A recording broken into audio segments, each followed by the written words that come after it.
giving you blessings. ಆಯ್ತು. And one more thing, there is a cheating. Next cheating ತೋರಿಸ್ತಾ ಇದೆ ಈ ಪ್ರಶ್ನೆಯಲ್ಲಿ. ನೀವು ಹೇಳಿದ್ದ ಟೈಮ್ಗೆ ಪ್ರಶ್ನೆ ಹಾಕೊಂಡಿದ್ದೀನಿ. Get ready for the cheating. They are giving hint.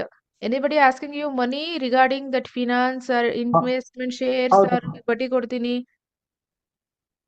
Cheating ಮಾಡಿದ್ದಾರೆ. That's it.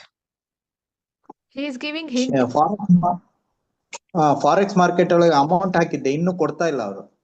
That's what sir, ಇಲ್ಲಿ ಕ್ಲಿಯರ್ ಆಗಿ ತೋರಿಸ್ತಾ ಇದೆ. ಮನುಷ್ಯ ಸುಳ್ಳು ಹೇಳಬಹುದು. ಪ್ರಶ್ನೆ ಅಂದ್ರೆ ನಾನು ಅಷ್ಟಮಂಗಳ ಆತರ ಪ್ರಶ್ನೆ ಅಥವಾ ಪ್ರಶ್ನಾಶಾಸ್ತ್ರ ಆತರ ಹೇಳ್ತಿಲ್ಲ. ದರ್ ಇಸ್ ಎನ್ ಪ್ರಶ್ನ. ಸೊ ಅದನ್ನ ನಾವು ನೋಡಿದಾಗ ನವಾಂಶದಲ್ಲಿ ನಿಮ್ಗೆ ಕ್ಲಿಯರ್ ಆಗಿ ತೋರಿಸ್ತಾ ಇದೆ. ನಿಮ್ ಪಿತೃಸ್ ಹಿಂಟ್ ಕೊಡ್ತಾ ಇದಾರೆ, ಗೆಟ್ ರೆಡಿ ಫಾರ್ ದಟ್. ಅದು ನಿಮ್ ಕ್ಲೋಸ್ ಫ್ರೆಂಡ್. ಸೊ ಅವರು ತುಂಬಾ ಹೈಟ್ ಇರ್ತಾರೆ ಅಥವಾ ಹುಬ್ಬತ್ರ ಮಾರ್ಕ್ ಆಗಿರುತ್ತೆ ನೋಡಿ, ಆ ತರ ವ್ಯಕ್ತಿ ಅಥವಾ ವೆರಿ ಆಕ್ಷನ್ ಅಥವಾ ಡ್ರಿಂಕ್ಸ್ ಮಾಡೋ ವ್ಯಕ್ತಿ ನಿಮ್ಗೆ ಇಲ್ಲಿ ಇನ್ವೆಸ್ಟ್ ಮಾಡಿ ಅಂತ ಫೋರ್ಸ್ ಅಥವಾ ಆಸೆ ಹುಟ್ಟಿಸ್ತಾ ಇರಬಹುದು. ನೀವ್ ಹೇಳ್ಬೇಕು ಎಸ್ ಆರ್ ನೋ ಅಂತ. ಅಲ್ಲ, ಅವ್ರು ಬೇರೆ ನಂಗೆ ಕಾಲ್ ಮಾಡಿದ್ ಹಿಂಗೆ. ಸೊ ಬಿ ಕೇರ್ಫುಲ್ ಸರ್, ಕಾಲ್ ಮಾಡಿ ಬಿ ಕೇರ್ಫುಲ್. ಓಕೆ, ಹಾಕಾಗಿದೆ, ಇನ್ನು ದುಡ್ಡು ಬಂದಿಲ್ಲ. That's what. ಬರ್ಬೋದಾ? ಆ ದುಡ್ಡು ಬರ್ಬೋದಾ ಮೇಡಮ್? ಬರ್ಬೋದಾ ಅನ್ನೋದಕ್ಕೆ ನಾವು ಈಗ ತಗೊಳ್ಳೋದಿಲ್ಲ ಸರ್.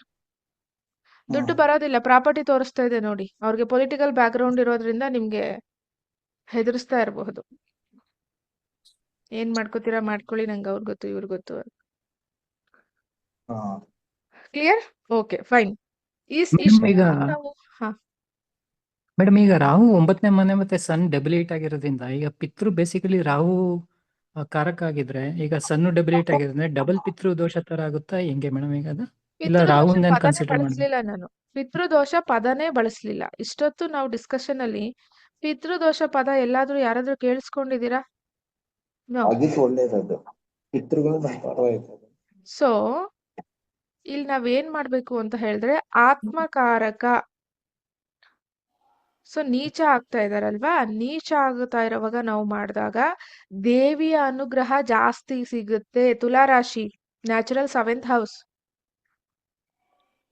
ಆತ್ಮಕಾರಕ ನೀಚ ಆದಾಗ ನ್ಯಾಚುರಲ್ ಆತ್ಮಕಾರಕ, ನಾಟ್ ಅಬೌಟ್ ಪರ್ಸನಲ್ ಆತ್ಮಕಾರಕ, ಪವರ್ ಜಾಸ್ತಿ ಸಿಗುತ್ತೆ. ಅದು ನಾವು first time starting of the ಮುಹೂರ್ತ ಫಸ್ಟ್ ಟೈಮ್ ಮಾಡೋದಲ್ವಾ ಸರ್? ಸೊ ಅದಕ್ಕೋಸ್ಕರ ಏನಾಗೋದಿಲ್ಲ, ಡೋಂಟ್ ವರಿ. ಪಿತೃದೋಷಕ್ಕೆ ಹೋಗ್ಲೇಬೇಡಿ. ಎಲ್ಲರಿಗೂ ಪಿತೃದೋಷ ಇದೆ. ಎಷ್ಟೋ ಜನ ತಾತಂದನೆ ನೋಡಿರೋದಿಲ್ಲ, ಹಂಗೆ ಹೋಗಿರ್ತಾರೆ ಅವರು ನಾವು ಹುಟ್ಟೋಕ್ ಮುಂಚೆನೆ. ಸೊ ಇಲ್ಲಿ ತನಕ ಅರ್ಥ ಆಯ್ತಾ? ಯಾರಿಗಾದ್ರೂ ಏನಾದ್ರು ಡೌಟ್ಸ್ ಇದ್ರೆ ಕೇಳಿ.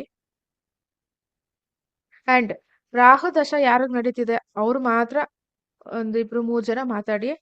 ಇನ್ನು ಉಳಿದವರೆಲ್ಲ ದಯವಿಟ್ಟು ಕೇಳಿಸ್ಕೊಳ್ಳಿ. ಅಂಡ್